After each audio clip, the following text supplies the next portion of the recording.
I think this new development is a really good one. The timing is great too. Of course, with President Trump just being in the region and announcing big deals with the Saudis and with Qatar and with UAE, it's so fitting to have the Prime Minister in Washington signing a big deal. I think it will get more attention simply because the president a few days ago was in the region. So I think it's really important, and truthfully, I think it's very lucrative. I think it's good for Kurdistan. It's great for the United States. Absolutely. I think one of the things you hear from the president, but you hear from others, is they admire the stability. I think Kurdistan is a great example for much of the region. It's stable, it's strong, it has long term goals, it is achieving those goals on schedule as it goes.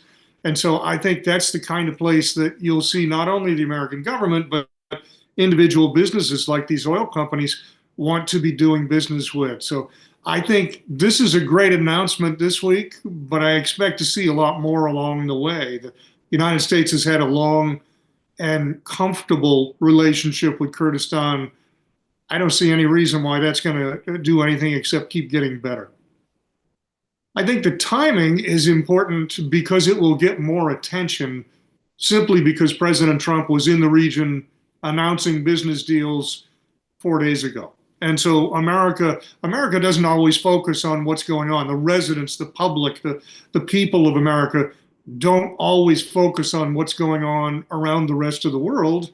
They have their lives, they're living every day in the United States. So when the president travels to the region, that's very important and they pay attention.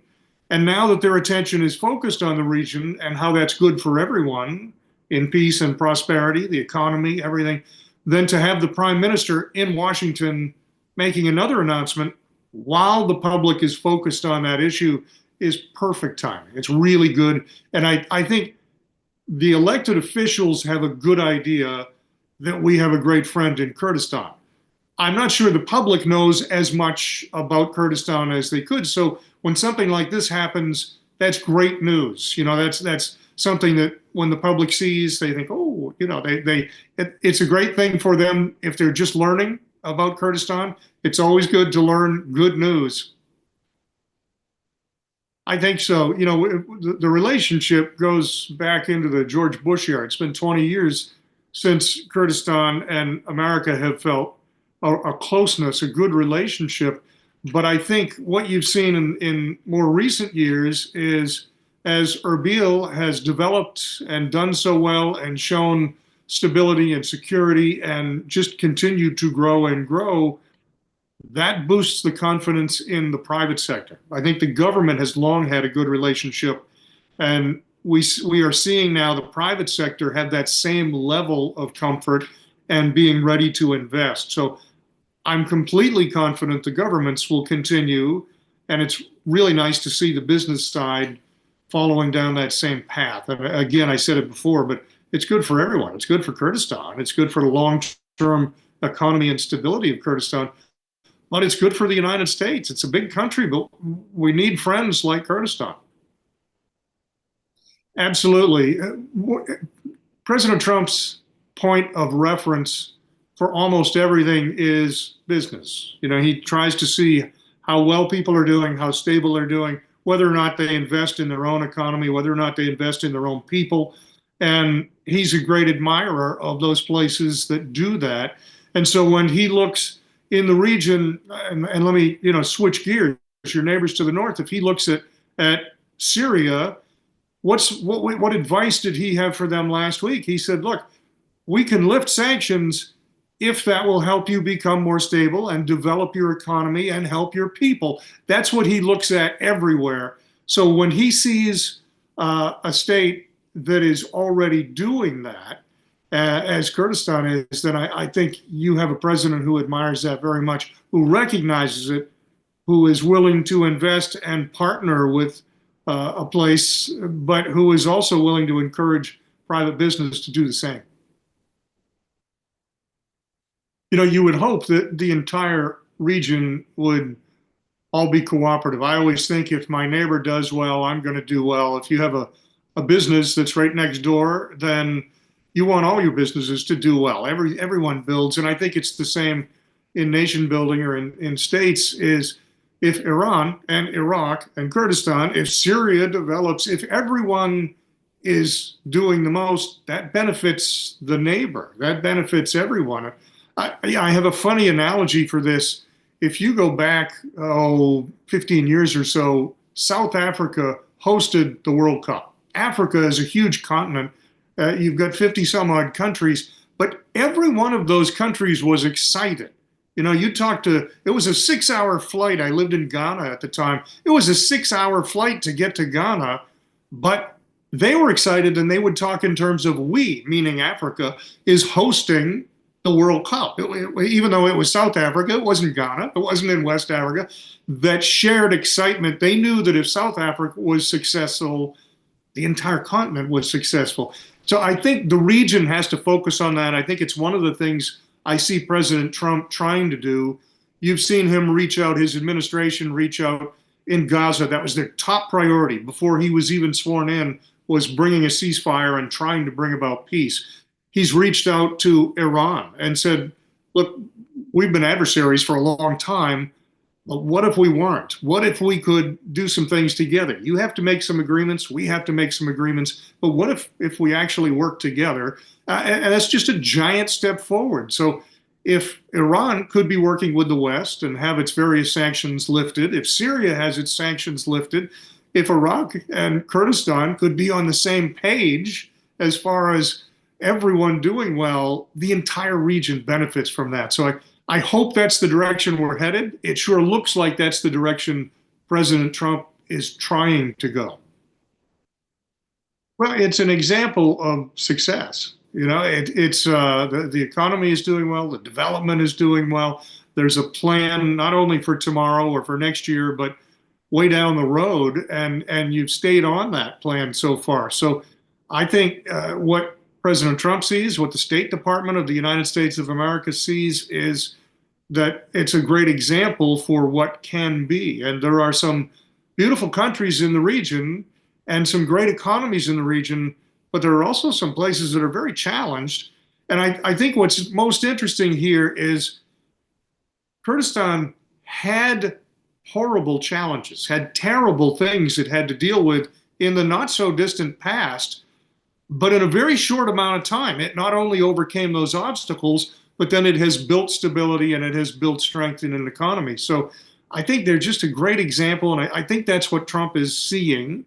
And I think, we're going to hopefully see that spread around to other parts of the region as well, particularly with your neighbors. Yeah, I think anything that points toward stability here, and this is me, this is not President Trump saying this, but I think in some ways there are examples here in Gaza for how things could be done. And I don't mean the exact same thing. Don't misunderstand me. I don't mean it's an exact replica, but you had disagreements, you still do, between Kurdistan and Iraq, but they can be peaceful. They can be political disagreements, and then you find ways to work together. Giving some autonomy to the Kurds and letting them succeed the way you have, I think maybe there's some lessons to be taken from that as Egypt and Qatar and the United States try to cobble together some sort of agreement, if Israel will at least listen. So I think there's some opportunity to take pieces of how successful you've been, and again, not an exact duplicate by any means, but take pieces of that and utilize it elsewhere as well. Yeah, I think you saw that this week. One of the things that is the president doesn't say these exact words, but President Trump demonstrates that the region is the most important part of the world other than the United States. The United States, to him, obviously, his own country is the top priority. But when he steps outside the United States, I think he's made it clear the Middle East region is his top priority. He was elected in November, but he was not sworn in as president until January 20th. He did not wait until January 20th before he put together a team led by Steve Witkoff and sent them to work on a ceasefire proposal. And I think that was a huge statement that was his top priority. And so that's one thing. And his first big international trip of this administration was to the region and to stop with the Saudis and stop with the Qataris and stop with the Emirates and have these wonderful deals and these wonderful relationships. And I'm sure there were more things talked about behind closed doors as far as what they can do to assist in the efforts going on trying to bring about peace. So the business is one end of it, but the relationships are really important. And so I think, I mean, where are we now? May. It's only been February, March, April, like 4 months since the president has been back. And it's, to me anyway, it's very clear that the Middle East region is his number one international priority.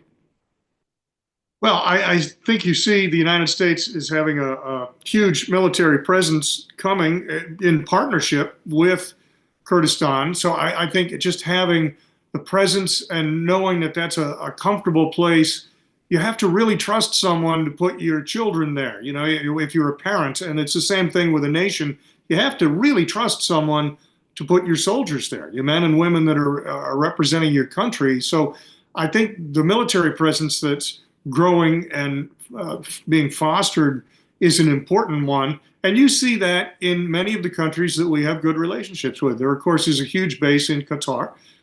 There's a military presence in Saudi Arabia, where the United States has people throughout the region. But I think, particularly for such a small place, you see a big focus on that security in Kurdistan.